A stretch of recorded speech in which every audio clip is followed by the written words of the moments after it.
Welcome to another episode of the Rat Podcast. I'm joined as ever by Hattie, Nick, and Dan. How are we all doing? Very good, thank Good. you.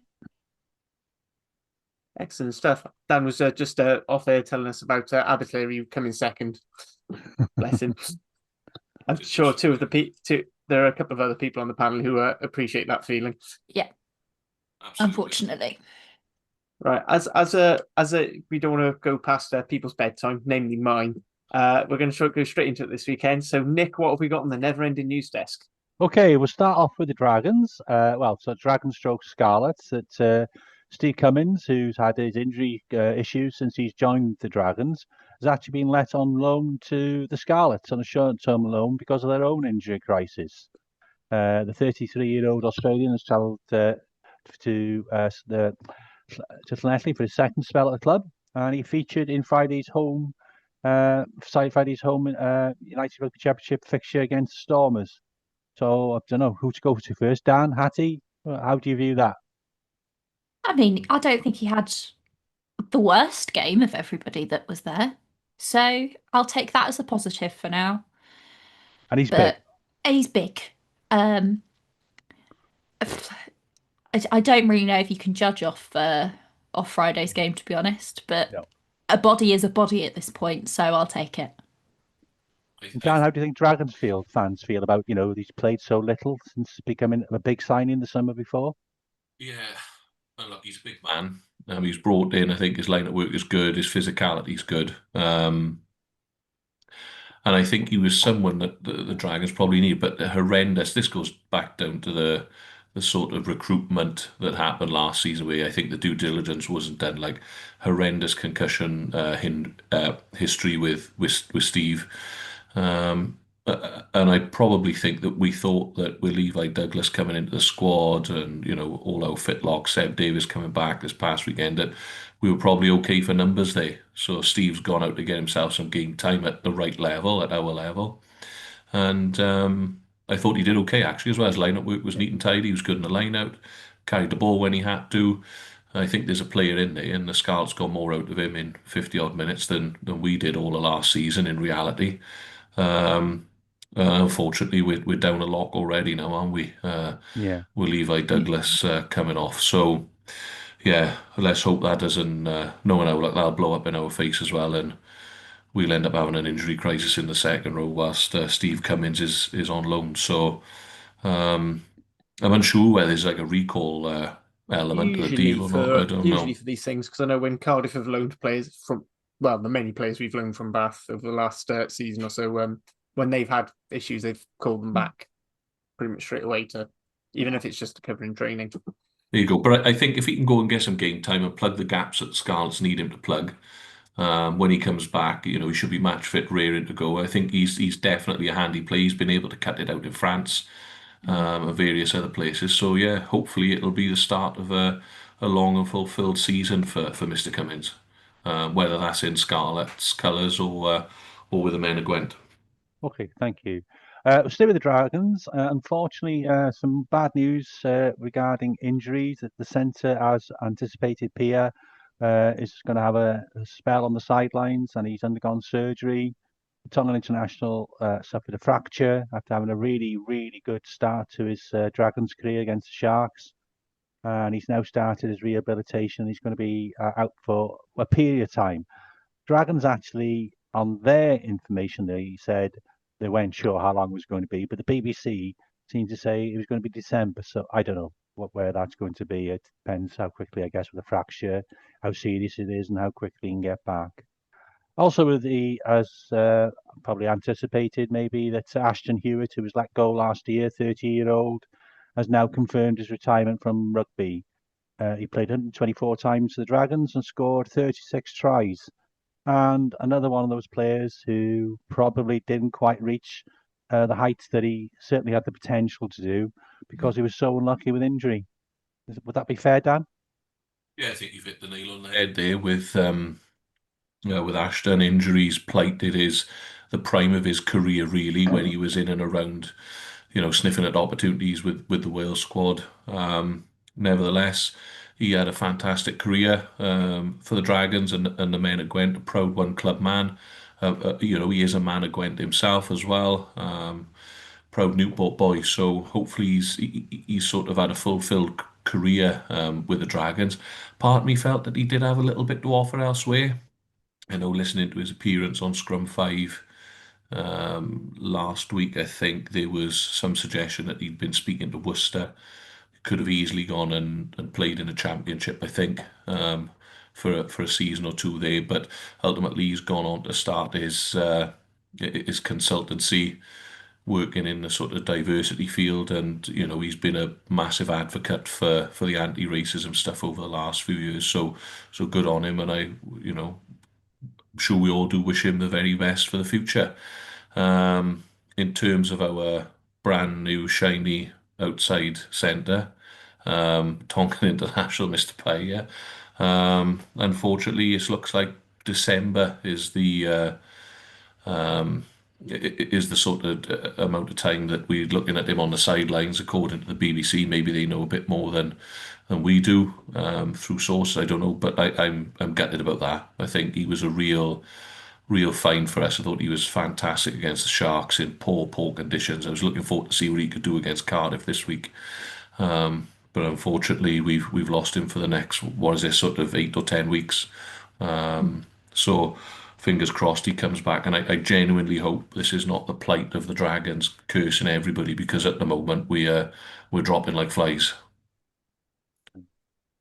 Okay, on to Cardiff, and Cardiff, who've had their own issues with injuries already, have recruited on loan centre Will Rigg, who's played quite a lot for Exeter, and I think Exeter sees an opportunity for him, who's again coming back from injury, to have some game time. And they've also brought in Cardiff-born Sale Sharks centre Oshan Roberts, who's 20, played for the under-20s last year and was quite impressive. So yeah, I think that seems to be some decent business, Ali. Yeah, absolutely. I think we were all quite worried when Harry Maillard went down in the Munster game and thought, oh, crap, the only actual 13 we've got is Oshan Darwin Lewis, who I think has only just turned 18 himself. I think he's only just coming into the under-20s, and then we had some people questioning why we were do's and he's not dipping into the rags, forgetting that our two academy rags 13s were Oshan Darwin Lewis and Elijah Evans, who is also injured from pre-season. Obviously, Grady being out still, and Josh Adams having a knock this weekend. It's just good to have some extra depth in that area, so we're not relying. Although, I mean, we'll go on to the thing, but Oshan Darwin Lewis is a much bigger lad than I remember him being when I last saw him play. Okay. Yeah, so good things. Will Riggs looked solid in the Prem. I wouldn't say he was particularly anything special, but if he's there to warm the bench and shore up numbers, then great. Some sad news. Former Wales women's head coach Warren Abrams unfortunately has died. He was only aged 43. I'll be honest with you, and maybe Hattie can help you. I don't know much more about him. That I don't sort of really remember him being involved with Wales women. I know he had other coaching roles as well. Anything like this? Yeah, it was a very, very short period that he was with the women's team, but he's been really heavily involved in women's rugby, especially in England. I know he was at Richmond for a while. I think he was at Harlequins for a while. And I have to be honest, I obviously knew who he was, from his time with Wales and everything. And I was just like, oh yeah, he's former head coach. I hadn't really thought that much of it. But I've been really kind of astounded over the last day or so, seeing the amount of former players, not just from Wales, but people, the likes of Alif Kelter, Olympian, probably one of the best centres in the world, kind of coming out to talk about how she feels about him and how good he was as a coach. And a lot of people kind of saying he was the person that made me carry on with rugby. I wanted to give up and he believed in me, and he seemed to have been a very, very inspirational coach. So yeah, it is really, really sad. And it's obviously really sad that we're only hearing about his legacy now, rather than celebrating him when he was still alive. And any other news on the women's side of things, Hattie? Yes, so Wales women's players Donna Rose and Georgia Evans, who play for Saracens in the PWR, won the PWR Cup this weekend. Harley's favourite player, Georgia Evans. But that's the only news from my side.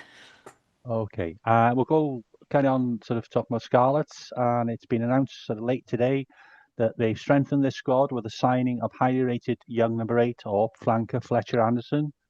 The 22-year-old talented New Zealand featured in 3 matches for the Crusaders.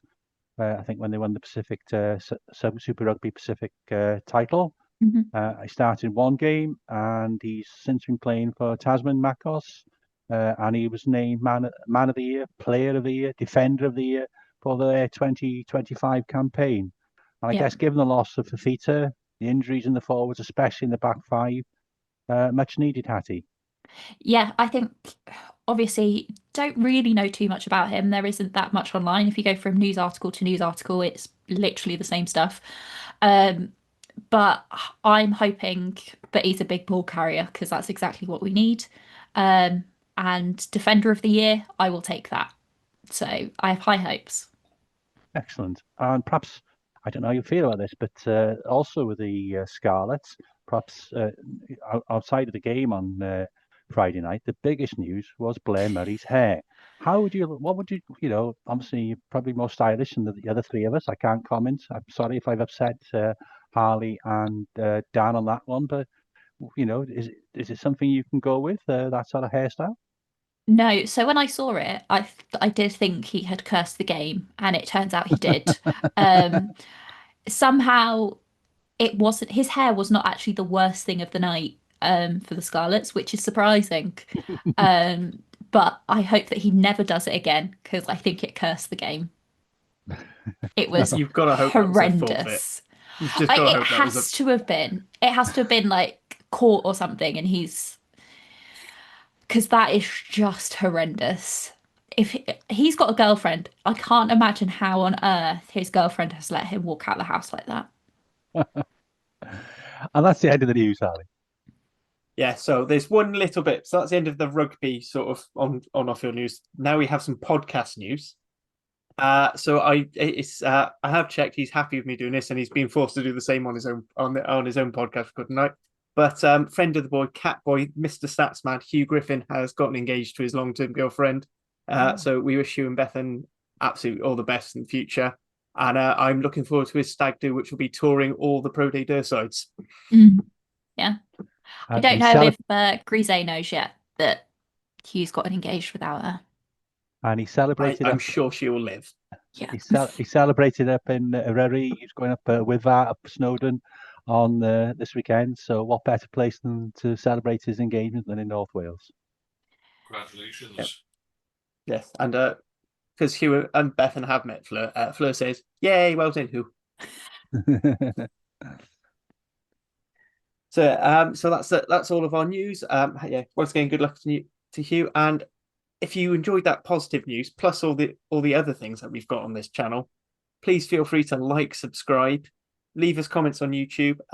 If you don't just like Welsh rugby and you want to hear a bit more about the game around the world, I do recommend going to the Global Game Line. The women's pod is wrapped up for now. I imagine it'll have a few weeks off, and then there will be more yap for the city. If not, we've got the Mall Street Journal, which URC pod is going stronger than ever. Then you have the Bit of the Animal if you're more of the South African persuasion, and the Provincial pod for those of you on the Emerald Isle. Right, moving on, we are going to go on to our weekend reviews now, and there's a big common theme with 3 of the 4 games, and that is the number 0. Unfortunately, we're going to start with it on the wrong side, and that is with Hattie on Friday night up against the Stormers. Do you know what? There were multiple points in that game where I just thought, I don't want to watch this. And I was very tempted to just turn it off. But then I was like, I can't because I've got to do this podcast. So thanks to this podcast, I actually had to finish watching the game. It was horrendous. It was the worst thing I've watched from the Scarlets in a while. It was us at our absolute worst. It was absolutely horrendous. And the worst part is that you're like, oh, do you know what? I'll go have a look at the stats. And you're like, we had more carries. Like, there was more this, there was more that. You know, it's relatively even on territory. We just couldn't do anything with it. We were so poor, and the Stormers were just like, yeah, we'll just defend for a bit, because you're not going to do anything. And it was just awful. It was just absolutely awful. And obviously, the main kind of talking point is the amount of penalties. And I've seen it reported slightly differently in different places. I'm going to go with 20, just because that's what's on Rugby Pass. Um, Not good. Not good at all. It just felt like it was penalty after penalty after penalty. And we also had 2 yellow cards as well. Um, at one point, I did think Tame Plumtree was a bit lucky not to get a second yellow. Um, just discipline was poor. Tackling was, it was just poor. It was just incredibly, incredibly poor. The only person who wasn't horrendous was Blair Murray. And quite frankly, his hair was horrendous enough to kind of bring him down to the same performance level of everybody else. It was just bad. Just bad. I don't know what anybody else has to say because honestly, it was the worst thing I've watched in a very long time. I'll kick off because obviously we've recently played the Stormers, and they are a good team. I think They are. they're going to be a very good team this year. They're going to be there or thereabouts. But from a Scarlet perspective, what would have concerned me in particular was, despite being the home team, how they were absolutely bullied. They were dominated physically at the breakdown. They were dominated physically in the scrum. If Lou Reed had been playing, he'd be making those reverse beeping noises because the scrum was on roller skates. And I know they've got injury issues. And I know they had ex-Osprey player Tristan Davis, who's a blindside flanker, played in the second row. But the other four were regulars last year's first choices. So Yeah. that is going to be something they must address. But it is difficult to judge your scrum sometimes when you're playing the South Africans because they're so good at it. But Yeah. it's something that they're going to have to address, that physicality. And maybe this guy who as they brought in would be doing that. But yeah, it was. And then what happened then is that any ball they did have, they were a bit, trying miracle passes, and the amount of Just couldn't do anything with it. balls went to ground, and so on. In the end, they were quite lucky to only lose 34-0. And I'm not being anti-Scarlet there. I'm just being honest. Yeah, I think you're completely right. I don't necessarily know if it was our front row that were the problem, because as you said, that's pretty much our first choice front row. It was a pretty decent front row. Problem was we had no weight in the second row at all. And that's why it was just going backwards. And then when you look at our back row, you've got the likes of Tame Plumtree, he's a very flashy player. I really like Tame Plumtree. He's a good defender. He's not necessarily a big ball carrier in my opinion. Um, he's not necessarily got that heft. And so we just weren't able to really make any big carries. There was nothing really there. Everything just felt pointless. Um, and yeah, I think with the Stormers, I'm surprised that only was 34-0. I don't necessarily know. They obviously played well. They defended very well. I'd probably say that their defense was better than their attack, and we were, as I said, about 4 million times extremely poor. And I think a lot of it comes from our back five, the injuries that we had. Um, we don't have any big ball carriers. I think when it came to ruck time, I do think with our rucking, there was potentially, probably, maybe a bit of some interesting decisions made by the referee around the rucks, which probably contributed to that. And, once you've been pinged a couple of times for something, it's like, well, are we going to do it again? Because we've been pinged for it 3 times, so I'm not going to do it again. And therefore, the sort of our rucking became even more passive. And then you have, as I said, the likes of Tane maybe not being as feisty as he normally is at some points because he didn't want to get a second yellow. It was a very, very feisty game considering how poor the Scarlets were playing, and the Stormers were just as feisty back. And it contributed to a bit of an odd game, I think. I sort of agree with Nick, really. I thought they were outclassed, especially in the physicality department. And if you're going to concede 15 penalties, you're going to end up in your own 22. As soon as you end up in your own 22, the South African bulldozer is going to get you're over the line at some point. But I I do get a little bit fed up with the the physicality this and the physicality that is so big in South Africa that for me, physicality is a mentality. You have to go and want it. You got to go and want to whack people. You got to go and want to stand in front of people. Now, I can name you three players off the top of my head, sort of Ardie Surveyor, Jack Morgan, and Dion Fourie, for example. Not massive men, all sort of around the 100 kilo mark, but they're highly, highly physical in the way that they play the game. Difficult to bring down. You watch Jack Morgan tackle, you watch Ardie Surveyor carry the ball. Fourie's capable of playing in the back row and at hooker. And the level of his physicality. That's a mental state to want to go and do those sorts of things. And unfortunately, I don't think there's enough people in that pack of the Scarlets at the moment to want to go and do it.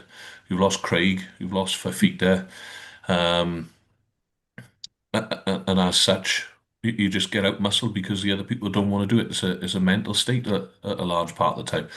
Effectively, it was an all international backline for the Scarlets, and I thought they were poor, average. I did think Blair Murray was good. I got to be honest. I thought he played particularly well, mopping up rubbish left, right, and centre. But to perform like that at home, I know it sounds rich coming from the Gwent side of the pod here, but as we've discussed now, but coming at home, I think that's a poor state of affairs from the Scarlets, unfortunately. Um, they've let themselves down a little bit there. I wouldn't expect them to win, but I was at least expecting them to go out on their shield. Yeah. You don't expect to get nilled at home No. in the way that it did, Getting, if it's 3-0, you're like, oh, okay, that was probably a bit of a physical battle and, you had to take points where you can. But 34-0 is just vile. Yeah, It was just I think pathetic. one thing you really missed, not just in terms of his physicality and his willingness to just truck up shit ball when it needed. You really missed Josh McLeod's leadership in that pack. I feel like he'd have managed the ref a lot better than Johnny Williams did for a start. And also, he's just talking about like carrying above your weight. Josh McLeod will do that if that's what required of him. He's never going to be, making you. He's never going to make stats busting carry flips, but he will. He'll take shit ball and make it playable, and those sorts of players are valuable for the Scarlets. Yeah, I agree with you on the leadership thing. I think Johnny Williams, I said to friend of the pod, Hugh, that, with sort of the Welsh coaching staff in the crowd, you'd expect somebody like Johnny Williams, who tends to sit on a bit of the periphery of the Wales squad, to put his hand up a bit. And I think he played himself out of a Wales spot, to be honest. I think he was quite poor. He came off after, I think, 50 minutes. Not through injury, just. And when you've been given the captaincy for the game and you're coming off after 50 minutes as a centre, I don't think that's a good shout. Costello came on and he took over the captaincy, but it didn't look like anybody knew who the captain was when Johnny went off. I don't think there was any real leadership in the forward pack. The backs were a bit of a mess as well. Yeah, it was just a bit of a mess. And then obviously you had Joe Hawkins at 10, who I don't think he necessarily did badly. I mean, obviously we got nilled, but it's not somewhere that he's been playing a lot. He obviously didn't play a lot of rugby last year. He didn't play a lot of rugby at all for the Chiefs whilst he was over there. So to stick him in at 10, it was an interesting choice. When there was no real leadership options there, and I think he was quite quiet in that aspect. Yeah, absolutely. Now, I think that's enough of that Scarlets bashing. So I think we're going to move over to the happier side of the locker with Osprey's nilling Zebra after everyone was assuming, is Zebra become good this year? And Ospreys have firmly put that one to bed.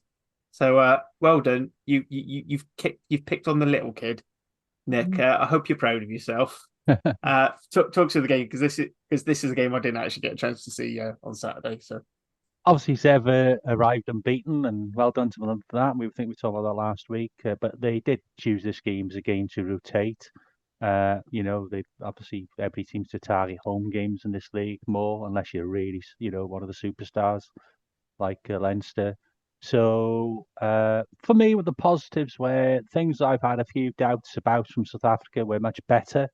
The scrum was answered some of the criticisms they'd had out in South Africa, much improved performance in that area. But obviously, one swallow doesn't make a summer, etc. So we need to see more of that. But what encouraged me too was that even when we brought our replacements on, and they brought their replacements on who were more actual first choice props, we were still on top at scrum time. The line out, which we'd had a few difficulties in the first game, now is at 2 games where it's been almost been perfect. And we also stole a number of Zebras throw-ins as well. So that was very good. Our defence was good. They never really threatened. And even when they did, the scramble defence was very good. Another positive, I know it's not massive, but it was a decent crowd of 4,500 there. And I'm sure it'd been at least 1,000 less if that game had been played at Swansea.com. And for the club, the income from the drinks and the payments for the licenses for the outside caterers exactly will go to the Ospreys. So in all those respects, it was good.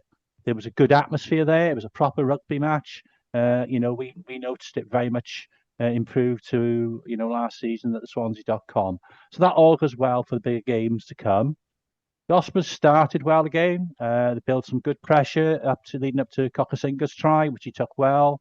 And there was some really excellent play leading up to Morgan Morse scoring a second try for the home team. And we went in at 14 at half time. And I must admit, I thought, okay, we'll at least score 2 tries in the second half. We lost a lot of momentum in the third quarter. There were a lot of knock-ons when we went under huge pressure, and that knocked our momentum. And we certainly left some tries out there. Even in the final quarter, we scored a try, of course, but there was one where we made a breakthrough. Tom Frons was put through a gap. He made the break, but he failed to pass inside to Morgan Williams running that classic 9 line, who would have walked in under the post. And then even in injury time, when strangely Ratty, who at that time was playing number 8, with the scrum advancing from the scrum 5, 5 minutes to help. So he was unselfish, but perhaps if he'd been a bit more experienced of playing at 8, he'd have hung on to the ball and taken their outside half out over the line, and we'd have got the bonus points. So in the end, it was 4 points, but a win is a win, and it follows up the South Africa trip. I thought the back row very good again. Ratty was very industrious, as he is. We ended up playing in 3 different positions. And talking just to back up what Dan is saying about physicality and size, don't always, Kieran Williams was great. Again, he's knocking on the door, I think, maybe for a chance under the new team and the Welsh setup. And obviously Jack Walsh was excellent. He's got man of the match. But probably the happiest person would be Justin Tipuric, because we didn't concede any tries. And that was sort of typified for me. The Zebra made a break from their own 22 when we knocked it on from about 5 yards out. But our scramble defence was great. And Lewis Lloyd, he's a lightweight hooker, but he made fantastic ground to make a try-saving tackle. And then the man making his 50th appearance in the yellow cap was there to turn the ball over. And he's another one who, plays way beyond his size, Harry D. So, Dion Harry D's. So, yeah, it's a decent win. And we now go up against a very good team next week. And I'm sure we'll talk about that when the Warriors come down to the state-of-the-art stadium that is Brewery Field, Caerbrachdy. Really, this is like Everton's new football ground. Did you have a go on the bouncy castle, Nick? Unfortunately, my partner wouldn't let me. I was sulking a bit. Yeah, that's a shame. It looked fun. You brushed on the Brewery Field a bit there, Nick. Did you enjoy it? Was it good? Was it, because it's Very proper much so. Proper old rugby ground. Was it packed? Was 4,500 full Well, or the capacity? stand was full. Obviously, and there was some noise generated. It felt like a proper rugby game. Yeah. And as I say, even with the same crowd at the Swansea.com, you're lost. And I don't think there would have been so many there, because when we played them, I think the season before the last time we played them at home, I think there were just over 3,000. Yeah. So a 1,500 extras bodies there was decent, and hopefully they'll turn up in a similar way for next Saturday evening. Yeah, and I think there's a lot to be said for playing at a proper rugby ground. Whilst the Swansea.com's new and brilliant, it is primarily designed for football, especially, rugby generally attracts, smaller crowds. You only got to look over the bridge in the English Prem where the likes of the Rec and King's Home or Franklin Gardens and stuff like that, they're rugby grounds. They're designed for rugby. The crowd's on top of the field and so on and so forth. So long may that continue down at the brewery then, because I think that could be a little secret weapon this year as well, because I don't think Zebra would have liked turning up at the brewery either. So, oh, fantastic! I'm glad it was a good day out. The And shout out, I did like their kit. Their kit was really nice. Yeah. It was. I liked the zebra print on the side. I'm a big fan of the of an animal print because it's a neutral, obviously. So I did like that on the side. their best is still their fluorescent pink one with the tiger stripes across the chest. I still like. If I come across one of those on Vinted, I'm definitely getting it. Also, I'd like to point out that the absolute shithousery of Mark Jones to stick 4 locks in his match day 23 just to take the piss out of the rest of us who can barely get 2 in a match day 23 nowadays. Just rude. Just rude. Yeah, but it's back to that issue around physicality, and that's what the Ospreys. I know when we started our pre-season, discussions, is that I felt one thing the Ospreys wouldn't lack, with a reasonable run of injuries, is physicality, and that's sort of proven to be true in the first 3 games. I'd agree. And I don't want to go off piece here, but it's an interesting chain of thought for me at the moment, the physicality thing, because there's lots being said about the physicality in Welsh rugby and that we're not up to it and this, that, and the other. And I genuinely think a lot of it is that you are a product of your own environment. I coach an under-11s team, primarily of nice kids that are fortunate to live with parents that are both working, dual income households, if you like. I don't want to use the term middle class or anything like that, but you know what I'm getting at. And they're nice kids, but the reality is, when it gets a little bit hard, even at under 11s, they got a load of kids from, come from a town that's a little bit, harder nosed and. Sorry, what? Yeah, you know what I'm getting at. There's, even at that age, you got kids that are like 11. It's just in them. The dog is in there. You can't coach the dog into someone.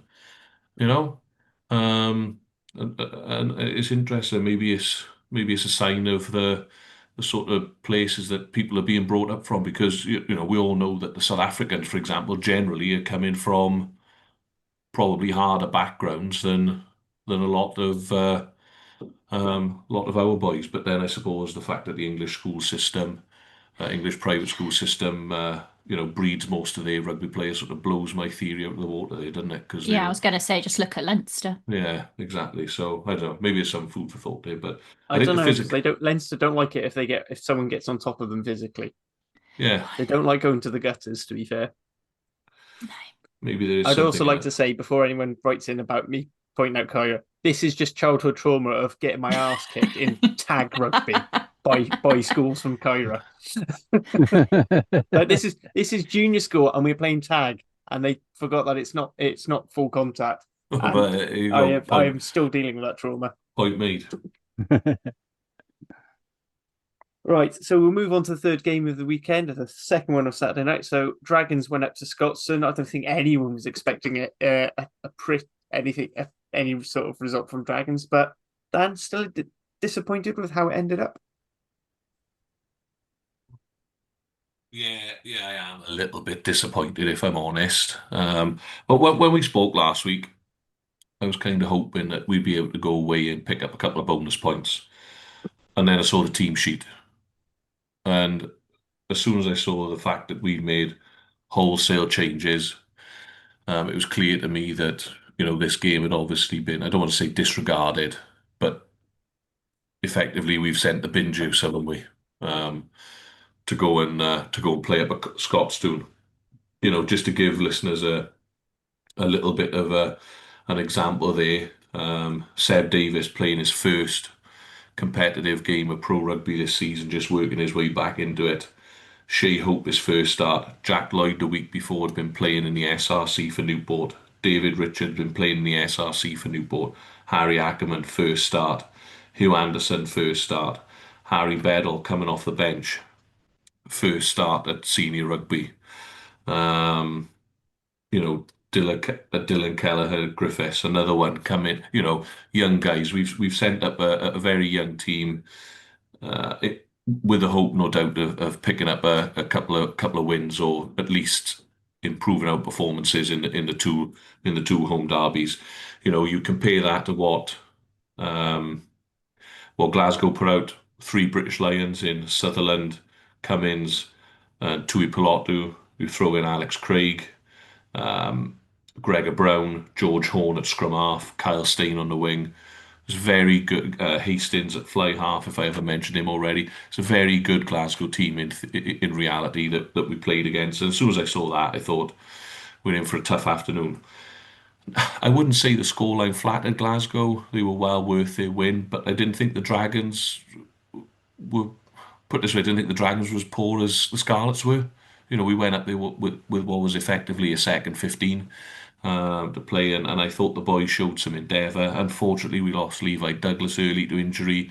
Looks like the curse of the 4G again, where he's got his stud stuck in the turf there, and he's rolled an ankle or done a knee. So we've not had any injury updates yet, but I hope that's not long term, because I felt that he does offer a real physical presence for us. He does go around moving people, both sides of the ball. So I was pleased with his first 30 minutes. Unfortunately, he's picked up an injury. I actually thought Ackerman was good. Both centres for us on the night. Owen and Ackerman topped the carry charts, which is probably tells you the full story there. Our two centres were our best carriers.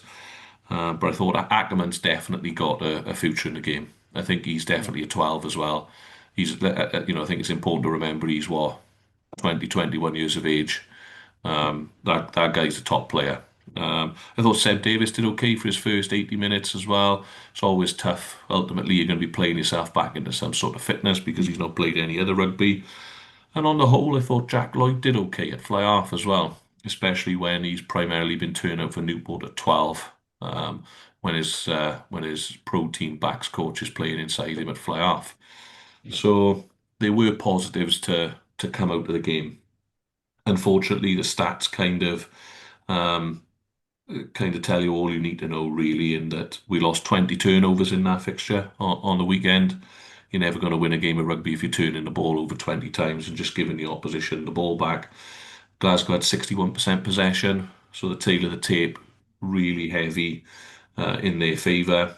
And in attack, ball carries were fairly evenish. We carried the ball 116 times for 267 metres. But Glasgow carried the ball 157 times for twice as many metres, give or take 467 times. So for me, that tells that the tail of the tape there is we struggled for gain line, whereas Glasgow at times added at will. I did think we defended pretty well, though, on the whole. We made 223 tackles with only 20. That's a hell of a shift in there from the boys. 223 tackles with only 22 missed. Tackle completion rate at 91%. So whilst it was disappointing not to come away with anything, when I saw the two lineups, I was kind of expecting us to come away with a bit of a bollocking, if I'm honest. But to be nilled was the disappointing factor. We did lack that physical bite to get over the gain line. We did lack that little bit of nuance in the back line. We lacked that threat at 13 in terms of Paya, whereby he's able to carry the ball and bust a tackle and get over the gain line. I thought Anisi showed up okay on the wing again. I think he's improving week on, week out.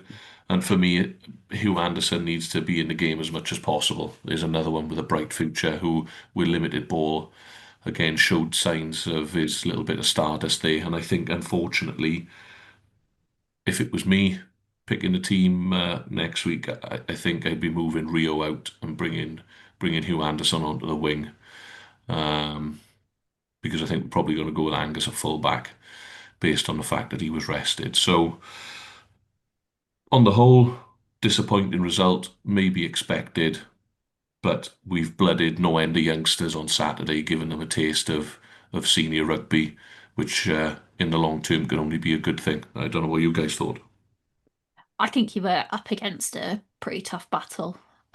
You're going up against a Glasgow team that had obviously lost quite sort of surprisingly, I guess, the week before. So they felt that they had something to prove at home, and then also it was things like it was Johnny Matthews' 100th cap for Glasgow. You know, when you've got somebody that's so important to their team like he is, that's a big milestone, and the team's obviously going to want to get a win. Um, and just different bits like that, where it's a bit of like a celebration game. They're going to want to throw everything at it, even though they probably didn't going up against the Dragons. But yeah, it did just kind of unfold like a car crash, unfortunately. But it's good to see the youngsters get time out.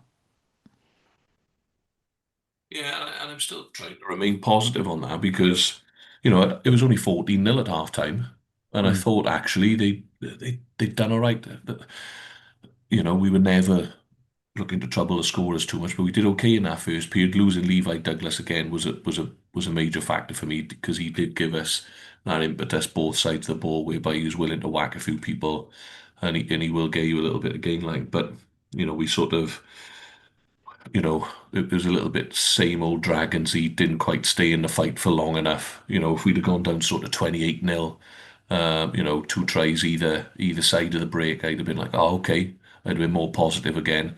But if we go and turn over Cardiff next week, and with everyone that's been rested, they're fresh after playing 2 games, then it's a genius stroke by Philo, and nobody will remember the fact that we've been absolutely walloped away at Glasgow if we can pick up a result or two in the next 2 fixtures, which are vitally important for us, and clearly what the management have been targeting, which is probably the right thing to do because even if we went fully loaded to Glasgow, we were unlikely to win. I think Glasgow are a really good team, and what they tend to do is leave the back row forward well often on the edge, which Yeah, gives them the go forward ball. What was slightly disappointing for me for the Dragons was when they did have the ball, they weren't able to get outside the 215 meters line yeah. and get it wide. And that's where Glasgow really put pressure on teams. They double up in a defence and they force turnovers. You've got to try and I think be a bit more three-dimensional if that's a saying in rugby. And I think when De Beer came on, they looked a little bit better. Just those little dabs through a chip, whatever, made the defence turn. But they want you to come at them in the middle of the field, and you've got to try and look at how you might do something different. And I'm looking at it because we're playing them next week as well. I think that's the way to put a little bit more stress on their defence. Yeah, and I think to be, obviously is a much more mature professional than Jack Lloyd. I think he controlled things much better when he came on, and he challenged the defence a little bit more, kept it a little bit more honest. Um, I think you're right in terms of our attack structure, though. You look at the sort of shapes that Cardiff play as an example in the URC, and their shape is much more three-dimensional with players out the back, backs outside the back of other backs, double stacking runners. Whereas our pattern seemed to just be trying to pull it back from a forward to give the backs a little bit more space to run into, and it's a little bit disjointed. But and when you've not got a physical carrying threat in midfield as well, I know Ackerman tried his hardest, but he's not quite at the level as someone as Tui Pilotu is, for example, who offers that physicality carrying the ball and the deft touch of hands and so on and so forth. He's multi-threat. Ackerman's obviously early in his journey. He's not quite there yet. You need to be able to have more than just a ball handling threat in midfield. Ultimately, when you looked at it, Jack Lloyd, Ackerman, and then out to an Iron Owen, it was effectively you got maybe 3 just ball players in there. You got no threat of anyone, not much of a running threat in there, not much of a ball carrying threat. So it was easy to mop up, really, wasn't it?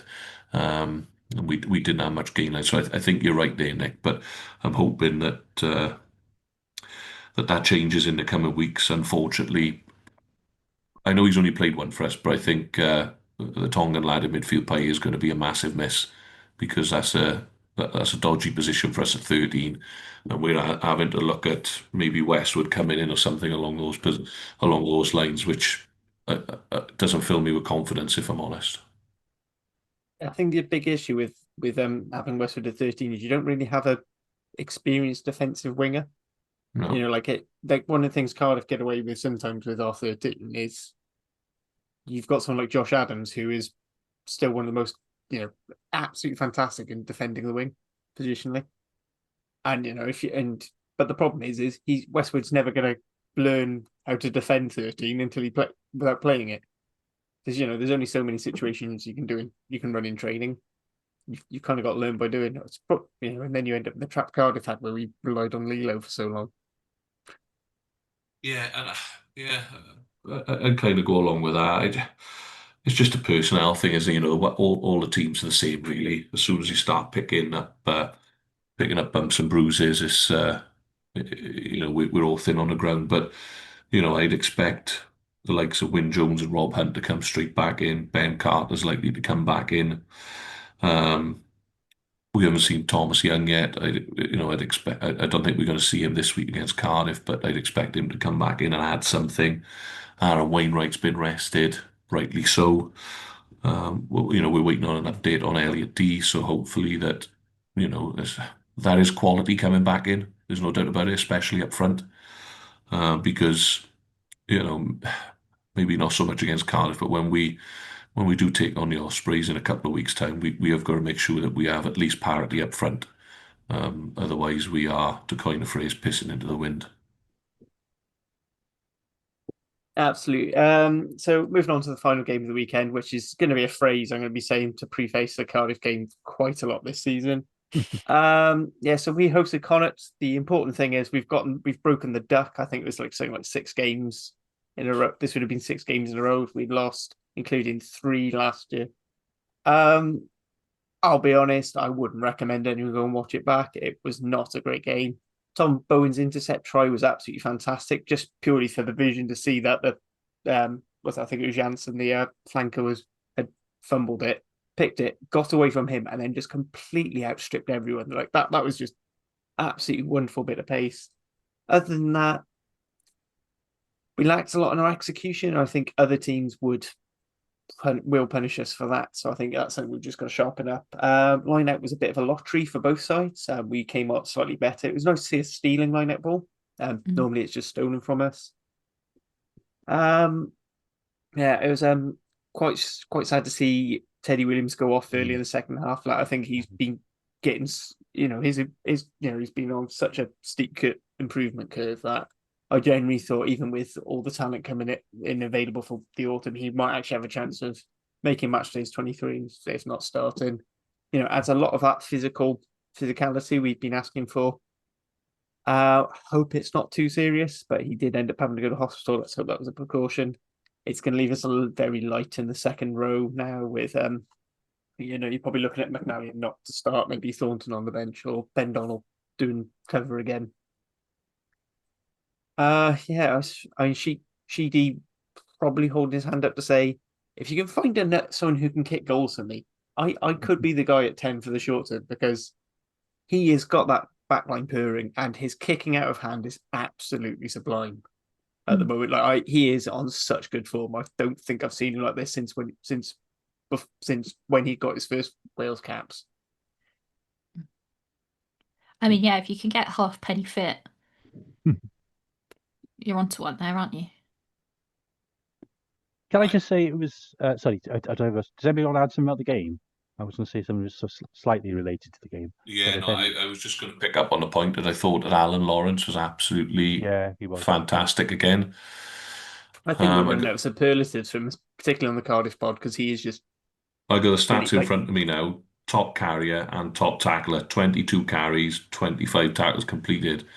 That man, if he hasn't had one, needs a pay rise, because that level of graft is absolutely fantastic. I thought again Cardiff's shape in attack was good again. You could clearly see the jockey influence there.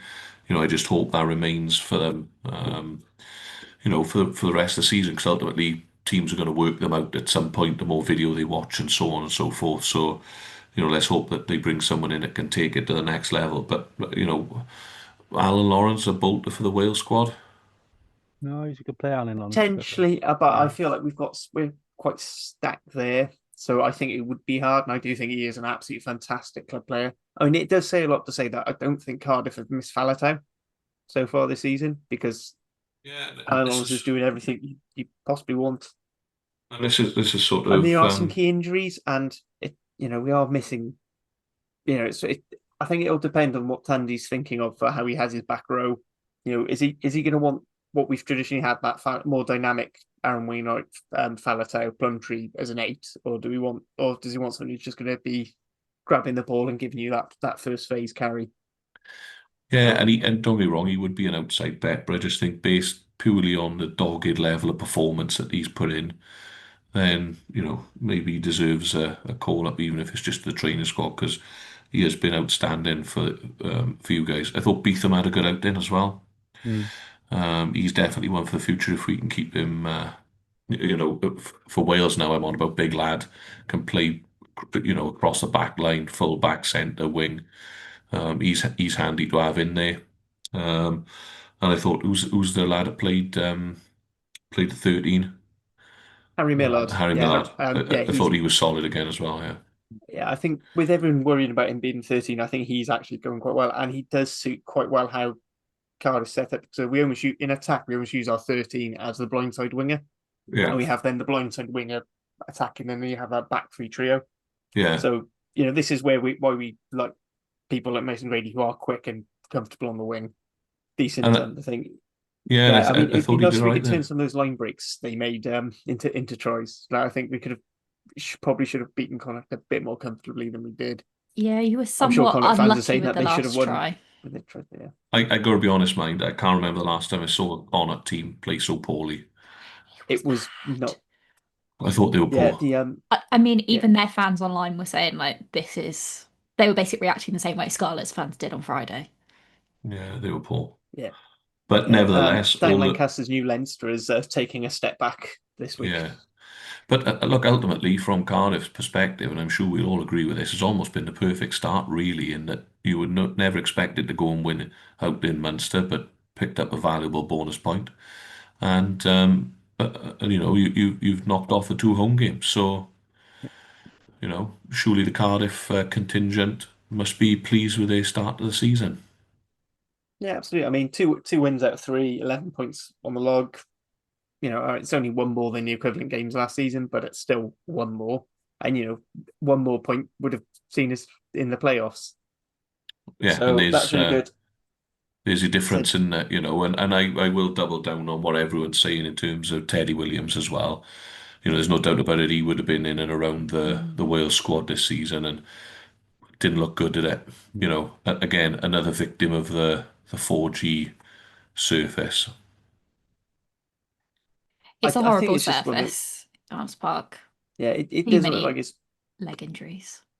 Yeah, it looked like as he came down and In the the lineup, drive yeah. comes in, he's stood going it. Sort of almost goes But before. the problem you've got to see with the surface is when you're wearing, as the forwards will do, with the sort of the big 2-inch studs. There's no give in the 4G. Whereas if you're on if you're on grass and turf, obviously the turf will give way underneath you. Whereas on the 4G, there's no way nothing can move once you're planted in there, apart from your joints and your bones. We saw Harry Ackerman pick up that nasty injury down there playing for Wales 20s a season or 2 ago. Gwen There's no Crabb did our ACL on there. there you go. There's no doubt about it. You're picking up more lower limb injuries when you're playing on exclusively on a 4G surface, I would say, than you would do if you're playing on turf. And look, I get the fact that the pitches were and have been crap previously, but surely there's got to be a happy medium. Maybe what they use at Rodney Parade would be that happy medium where it's a bit of a hybrid. Obviously to benefit the football, but I don't know. I don't like it. I think I don't think they're the future. I understand why they put in, and it's great for kids rugby and all the rest of it, but I think you're risking too many injuries, serious injuries as well, to top end professional athletes playing on that surface. Well, does anyone have anything else to talk about other than the game? Well, I just wanted to say I thought, and you could argue, yeah, he should be there, but the previous head coach wasn't.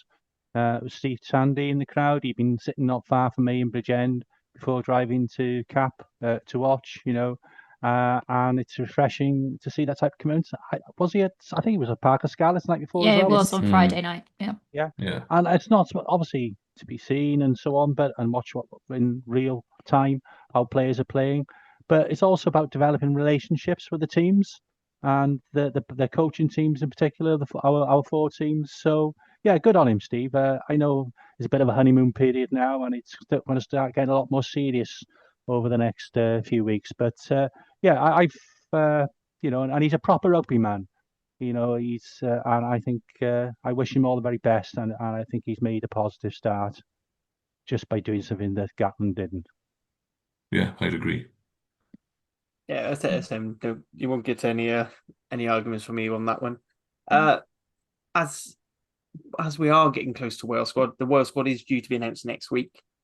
Anyone from we'll start from within Wales, and then maybe we'll move out a bit. Just a quick chat. We won't go into depth. We'll probably dig down into the Wales squad next week properly. Anyone who you think has really stuck their hand up? I mean, for me first, I stand by Brodie Coughlin. Given that we've got we don't know about Elliot D and Ryan Elias. He I think continues Ryan to be Elias a very is good carrier, and his ROs are some of the best of all the Welsh hookers. I've been going by this sword ever since Evan Lloyd first got called up, and I like Evan Lloyd, but for me, Brodie Coughlin is probably the better all-round hooker. Yeah, purely with my Gwent hat on, I'd go along with that. I think he's been an able deputy at times for Elliot D. As a matter of fact, last season, just before Di Flanagan left and he was playing regularly, I thought he was outstanding actually, and probably deserved a call up, to sort of deputise for Dewi Lake, who's still without a doubt our number one choice in the number 2 jersey. He should be nailed on. So yeah, I'd go along with that with Coughlin. The other one who's impressed me over the recent weeks moving out into the back line has been Tom Bowen. Yeah, that's who I was going to say as well. There's no doubt about it, that boy's got a bit of an X factor. The difference at the international level is going to be whether he can defend there, because I don't want to use the Shane Williams sort of thing, but because if you're good enough, you're good enough. But ultimately, the guy's electric, and could offer us that. I thought you mentioned over the bridge. The other guy that I've been quietly impressed with has been Carrington at Bristol over the past couple of weeks on the opening rounds of the Imagine Prem. letting him off your academy books. Yeah, I think he's been excellent over the last couple of rounds when he's come on. It's probably likely to be too early for him this time around. But if I was Tandy, I'd be thinking about sticking a cap into him early doors before he gets his head turned on residency rules or anything else by our friends over the bridge, because I think he's a good player. I think where the cynic in me thinks we need Wales A. Sorry, Nick. Sorry, yeah. I think for me, probably a couple of players who, well, certainly I think Kieran Williams needs to be considered, because he certainly gives you go forward, and I see his game as all round game has improved. So can he cut it at international level? I don't know, but he's certainly somebody you might want to consider, have another look at, because he didn't get a proper chance under Gatland. And the other person is Harry Deves. You were talking about Alan Lawrence and how you haven't missed Falatau. We haven't really missed Jack playing for the Ospreys, although obviously Jack's a fantastic player. But Harry Deves, I think I saw a stat, he's top tackler or equal top tackler in the URC after 3 rounds. And he gives you go forward as well, even though he's not big and he's good over the ball. So, yeah, I think from our perspective, those would be 2 players. From the wider perspective, is there maybe, if he has a good game this weekend, maybe a case to bring Wyn Jones back in as a sort of backup experience loose head? Just depends how he goes this weekend, I guess, against Cardiff. Yeah, and I think the front row options are up front when you break it down. They definitely are Achilles' heel at the moment, aren't they? I think 1 and 3. You know, you're looking at probably Dewi Lake starting at 2. You know, unlucky maybe not to go on the Lions tour, but a fantastic abrasive player. Um, Adam Beard, sorry, likely to come back into the squad. I think he's still eligible, so he may offer us something. But I think we're probably okay in the second row as well. I know we've lost Teddy Williams, but there's an abundance of good second rows at the Ospreys. You know, Ben Carter's a good quality lock at the Dragons, and there's no doubt about it. We are always blessed with decent back row forwards. You know, you're looking at the likes of Wainwright, Moriarty, Faletau, if fit, Deves, Jack Morgan. You know, just to McLeod, just to roll a couple of names off the top of my head. So, in actual fact, when you look down the spine of that pack, it's okay. It's pretty good actually. But then you look at 1 and 3, and you think, you know, the cornerstone of your scrum. You know, that's where we're going to start coming unstuck. I thought Henry Thomas did okay for the Scarlets actually against the Stormers to start off with. You know, who else do we go to at tight dead prop? I don't know what the You probably answer look is. at Archie Griffin, aren't you? He was You're like looking at Archie. You're looking at third Archie choice Griffin. at Bath, isn't he? He's very much Yeah. third choice. He has had a bit more game time than he would normally, but is he even third choice because they put a young lad Yeah, up they in did. front Yeah, of him the the other Salah, week. yeah. Certainly good at that. Azarati is. He's not. This is the problem. Not for me. Not for He's me. the most experienced, but I think he is undersized. Like you can see, you know, my coach scrummaged against him, Leon Brown, all sorts of stuff because he sort of went through Dragons Academy. I think he's played for the Rags as well at various points. But he said, you know, he scrummaged all this. He said, Azarati, fantastic technical scrummager. He just can't get any power across. He's just, you know, he just hasn't got the size to push. And you do need some element of mass. You know, yeah, I do worry about that. Shame we let Littrick go, to be honest. Shame we let Littrick go to Scotland, to be honest, because he might have been. Yeah, and if you, I think if you were a young kid now, learn it, you know, and obviously you've got to have some sort of genetic capability in terms of size, right? So, but if you were a kid with that sort of, you look up at your mum and dad and you think, oh, you know, if you can learn to play tight head prop, you were going to command a good salary playing professional rugby because at the minute in Wales they are like rocking or shit. Yeah. You know, a good tight head is. You can't underestimate how important they are to any team. Having a look at the importance of Furlong to Ireland over the years. Look at the quality of tight head prop in the South African squad. You know, the French squad. All of these top tier nations. You know, the cornerstone of their scrum is their tight head prop.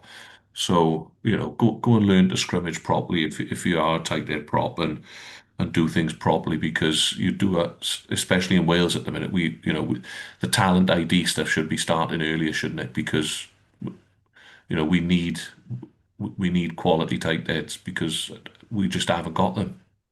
Yeah, I said it'd be quite interesting because obviously a year or so ago, Scotland introduced their prop school, where you know they're specifically looking for props. I think just for the men's game they might have expanded the women's as well.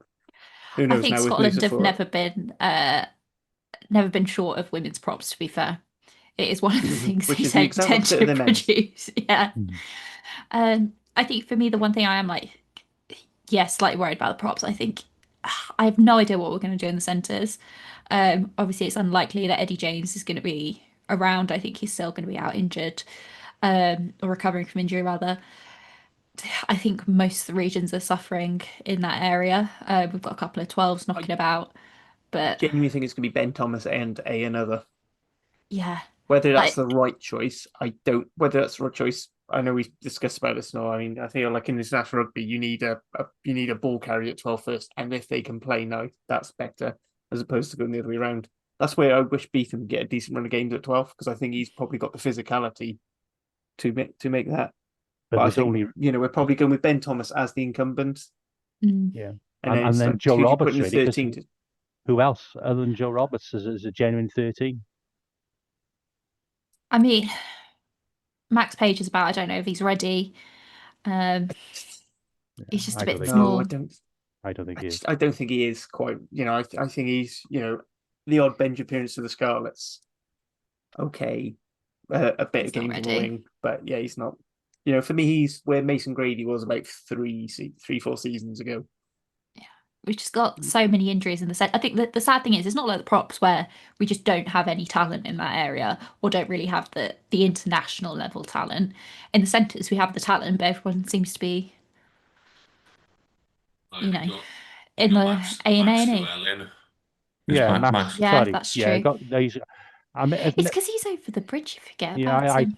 and the other one isn't that Joe Jenkins who plays for Yeah, Bristol? I he's know Joe been Jenkins looking at decent Bristol as as well. well. Yeah, he's been looking good. Yeah, yeah, his dad's from Llandaff, I think. that's it. Yeah, so there is that talent over there. And then I think in the back three, again we're going to be pretty lucky really because hopefully Louis Sam will be fit. I think he's just out with an impact injury on his toe, so as soon as that calms down, he'll be back in. Maybe it's gout, who knows? Maybe he's been on the cheese and port. And then you have got the likes of Tom Bowen, you have got the likes of Josh Adams, you have got the likes of those Blair Murray, all these people Banned. Isn't Blair Murray banned until he gets his head in? that he should be number one all over. Yeah. No, we've got some. I'm sorry, being facetious there. We definitely got You're some right. talent to the back three. Yeah, Yeah. back to I'm probably the least worried about. I think even though like a lot of them didn't cover themselves in glory, the Scarlet's back three is still pretty good. I think Cam Winner is almost taking it personally that Blair Murray sort of slipped into his 15 jersey, because I thought actually, although Tom Bowen got the man of the match against Connacht, I thought Cam Winnett's aerial game was just absolutely fantastic. His defense is looking better. Like he's nowhere near a Lee. I mean, having Lee Halfpenny near is only going to help. Yeah. I feel like his tackles are making an impact. Right, they're not always dominant. He's got some good turnovers as well. Again, Jacob Beetham can play there at 15. And then you've got a hell of a boot on with Jacob Beetham. That's a goal kicker as well, which maybe that eases up, because actually with Costello as well, he hasn't always had the best kicking percentages. Don't think we've seen enough of Ewan Lloyd really. No. No, I think I'd agree with that. I think the man in possession starts, and that's Dan Edwards. Yeah, I'd agree, and I think he's probably the most balanced 10 at the moment. As brilliant form Sheedy's in, I'd say Dan Edwards all round is still probably on balance the better one. Yeah, and I think.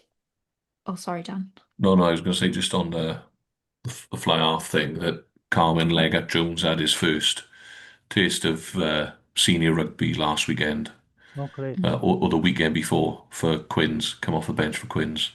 Right.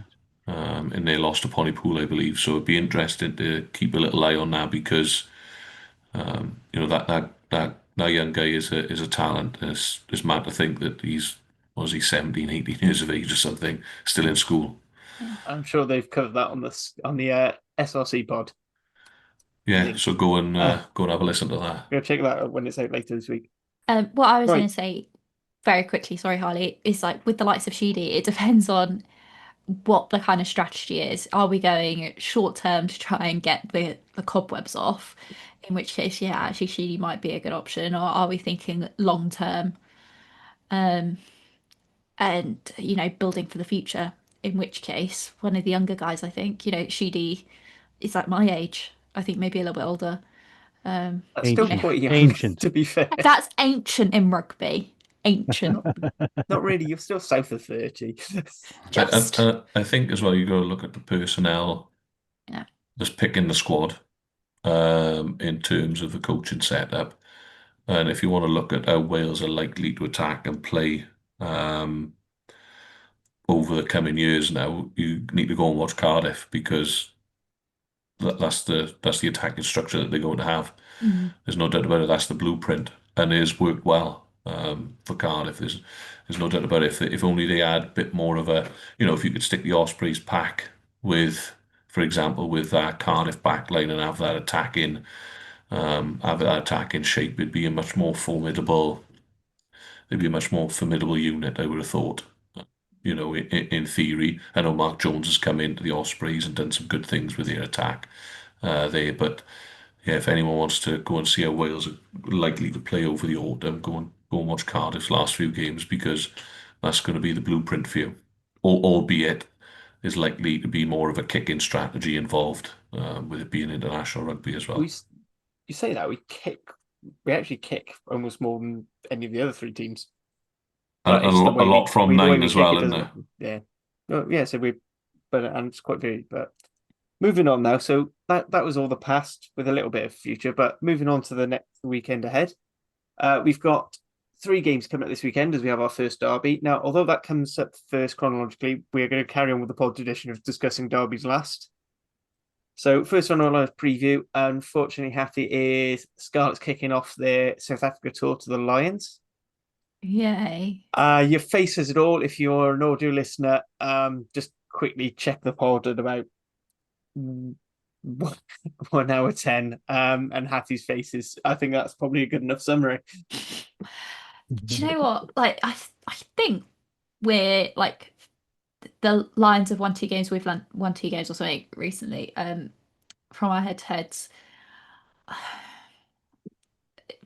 I don't know. It could go either way. I mean, the good news is, I think Lousy and Jake Ball are traveling down to South Africa, so that is a slight bonus.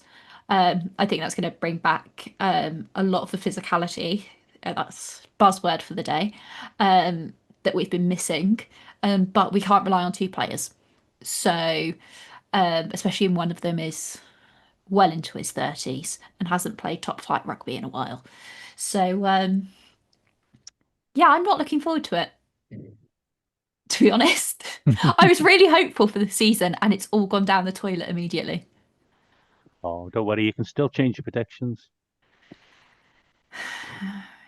It's just, oh, why does it have to be injuries in the position we have the least depth in?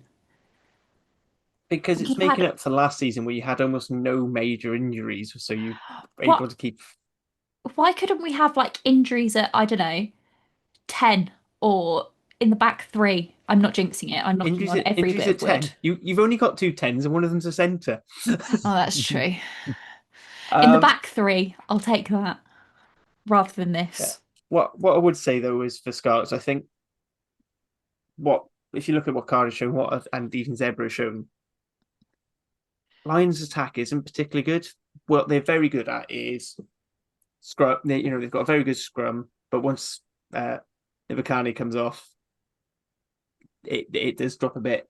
They love transition ball almost as much as the Scarlets of old. So if you can limit that, so you almost want to give them the ball and just kick the ball downfield. Don't kick loose, but if you can get it into the corners, pick Costello and Hawkins and Blair Murray and just give them the license to just boot the leather off of it. It will not be pretty, but I think it'll probably save you in the long run. Yeah, I can imagine it's going to be a defense optional game from both sides.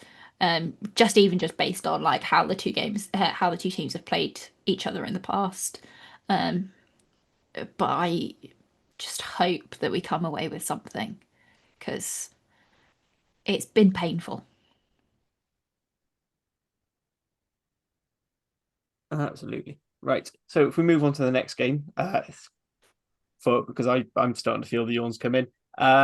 So Ospreys hosting Glasgow down at the Brewery Field. I hear they're making the pitch extra watery, so they're running through the muds, and they're going to experiment with 12 locks in the team. So Nick, do you want to preview this one? Yeah, quickly. Yeah, it should be a really good game. Should be a fierce physical battle. Glasgow, as I say, a good team, very good defence, very good driving lineouts. So those are the areas that the Ospreys will need to be preparing for. Yeah, I think it'll be a 1-score game. And I don't think it'll be a particularly high-scoring game either. So, but it should be a good game and a proper rugby occasion.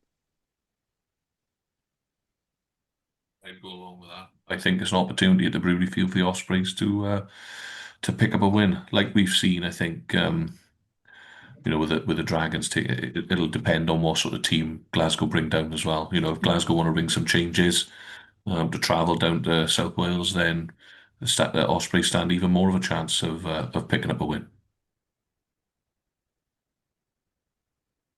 Absolutely right. So Dan, let's move on to Big Derby. As it's the Dragons' home game, I'm gonna let you go first. Okay, so it is Derby Day 1, I believe, in Wales. Yeah. First one so far, and uh, I wouldn't say it's a must-win game for the Dragons, but it's a must-win game for the Dragons, in my opinion. I think that the fact that we rested so many players going up to Glasgow means that there was obviously an emphasis on this fixture and the Ospreys fixture to come the following week. We've got 2 home games. We need to get something out of these 2 fixtures. The fact that the winning streak for Cardiff stems back how many fixtures? When was the last time Well, it's over Dragons? a decade. It's over a decade, yeah.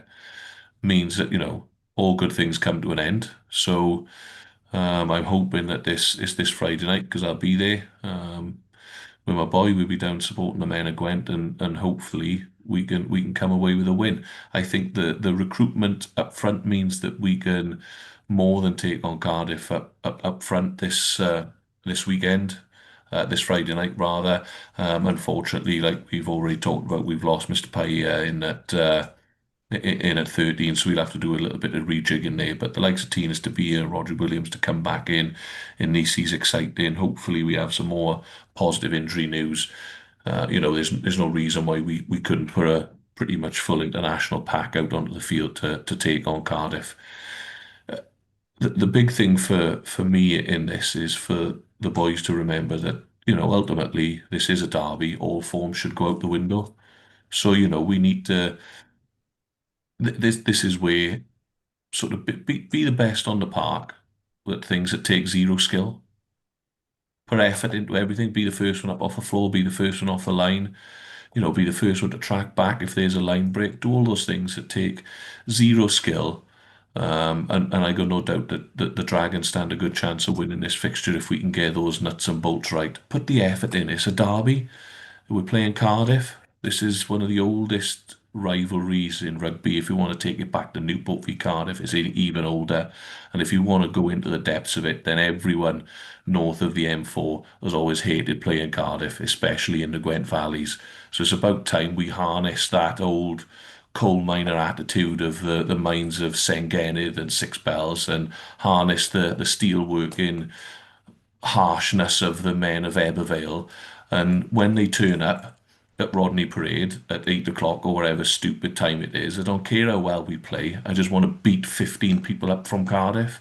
Absolutely, physically stick it to them. So they know that they have been in a derby day. Whether we win or not, we should want to batter anybody in blue and black on Friday night under the lights in what should hopefully be a packed house at Rodney Parade. And if we see a little bit of pride and passion, then I'm okay with that, even if we don't win. And that's my 2 penny worth on it. Dan, have you considered becoming like a motivational speaker? Well, rugby's a simple game sometimes, isn't it, right? If you want it more than the people opposite you, if we make Rodney Parade a real hostile environment, which I know the terrace will, I listened to the Dragons Layer pod earlier on, they can't wait for it, some of the boys there. And we just got it's old school mentality. Go and get stuck into them. Go win the physical confrontation first, beat some people up, play rugby afterwards. Simple as that. Good.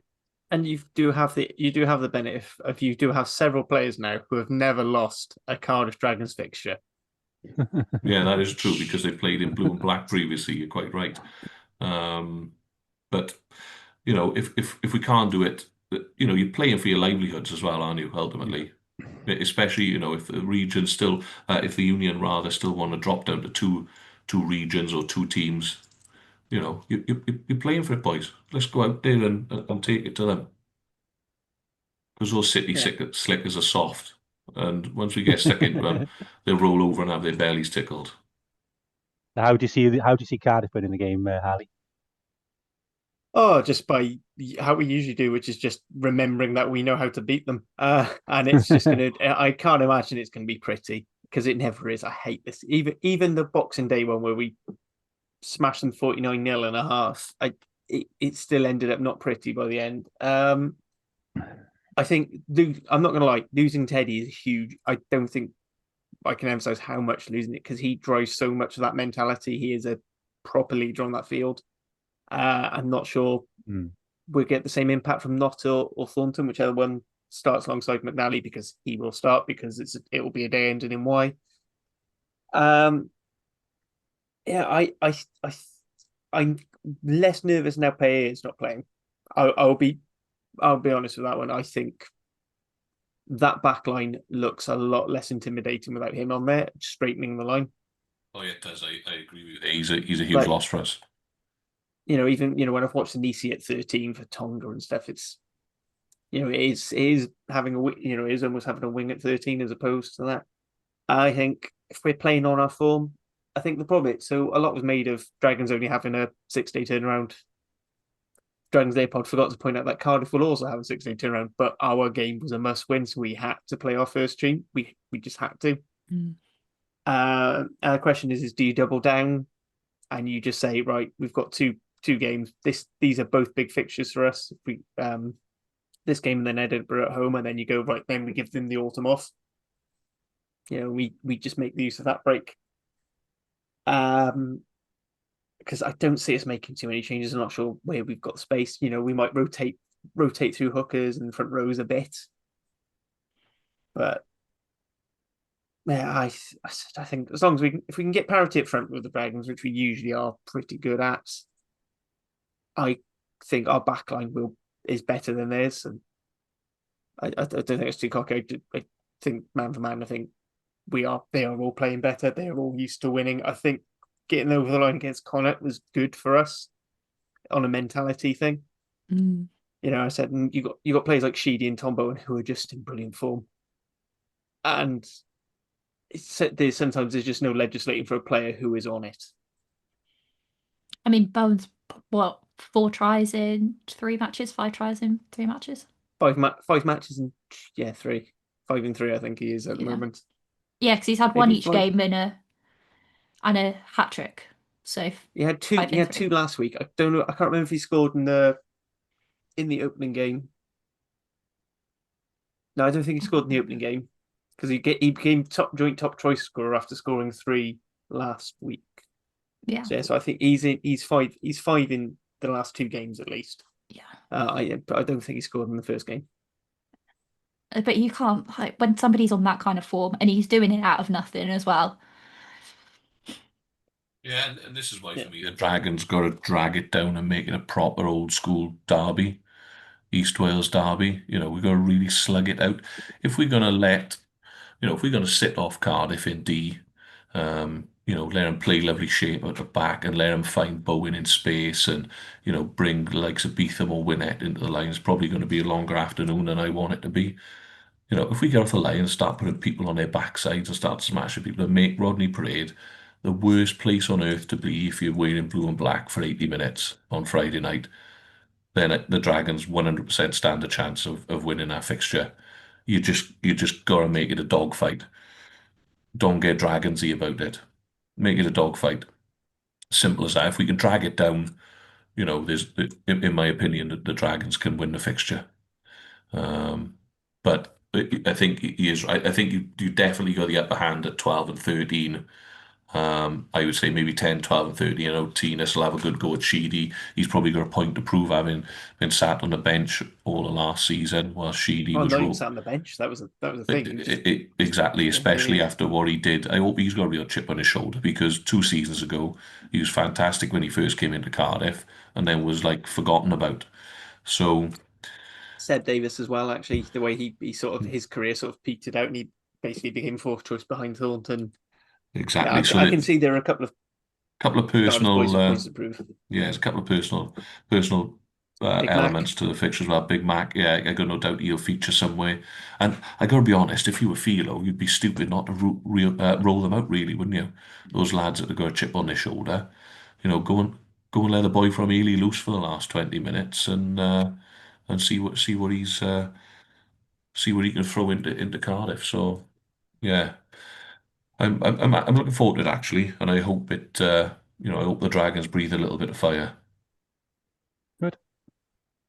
corny as everything, but I agree. So let's move on to our predictions. I think I went Nick first last time, so we'll go Dan first today. Okay, what do you want me to do first? Dragons Cardiff? Yeah, so we'll do this in chronological order just because it's easier for me. I don't have to think. So we do Dragons Cardiff, Lions Scarlets, then Ospreys Glasgow. Okay, so Dragons by 3. Tight old school East Wales derby. We're going to break the duck.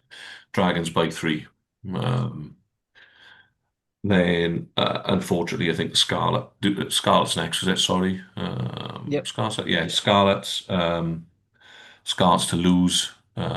Lions by 10 out in South Africa. I just think it's that travel and South Africa factor, unfortunately. And I'm going to go Ospreys by 7. No. I think the Brewery Field factor, Glasgow may not bring down a fully loaded complement. Yeah, hopefully they go and get the job done. Hattie, on to you. I'm going to say Cardiff by 8. I'm going to say Scarlets by 3. And then I'm going to say Glasgow by 12. All away wins. That's a rarity even for the Welsh regions. I know. And I just can't see Glasgow losing to the Ospreys, to be honest. And I also think that the Cardiff backs are just far superior.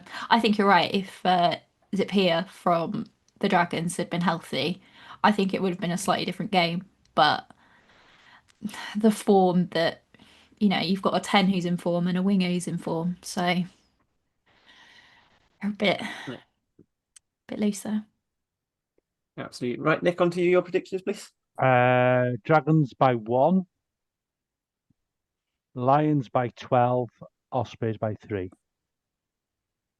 So good. And listeners, if you're putting bets on, I won't go into the prediction at the moment, but you should be listening to Nick's predictions. Is all I'll say with that. He's so right. It's really annoying. Yeah, I said we'll as I promised, we'll do a roundup after the first block of 5 fixtures. But yeah, it's not a secret. Nick is doing very well. But much like me with I have my usual Scarlets thing. If I end up really bad in the first half of the season and I end up coming back, so watch out, Nick. Okay. And as for my self predictions, I've gone for Cardiff by 2. I just think we've got enough to edge it. I still think Dragons are this is gonna be proper edge of the seat stuff, but I think Lions are going to win by 8. I don't think, and I think it is going to be that breakaway try right at the end. It's Scarlet. I can see it being Scarlet's pushing to win, go a little bit too hard, and end up turning it away and losing the losing bonus point with it. And I know it's Ospreys at the Brewery Field and it's their home patch, but I've just got a feeling Glasgow by 3. I've just got it's that even with the departures, it's still a very good side. Yeah, and I think this week as well, the weekend just gone, they had so many of their big names come back that they've been missing for the first 2 weeks. So I think we can judge, better off the Dragons game than we maybe can the previous 2 weeks. Yeah, and because they'll probably lose, they're probably going to lose a lot of those big Scotland names again. Yeah. In a couple of weeks, much like us. So I imagine they might give them a couple of games. Yeah. Just as their pre-season. Anyway, I think that's everything, unless anyone has any other business they want to discuss. No. Just a little stretch next to my predictions because of the nature of Welsh rugby. I will be Welsh positive as much as I possibly can in every prediction. Excellent. I said, and if people are asking about the news that came out with the potential card thing, that's so close to hearsay. The boys on the Central will probably cover that Tuesday night when they record, but until we've got anything concrete, we're not going to bother with that. So all that's left for me to say is thank you very much for listening. Thank you, Hattie. Thank you, Dan. Thank you, Nick. Thank you. It's been a pleasure as always. And enjoy your rugby. Ta-ra. Ta-ra. Bye.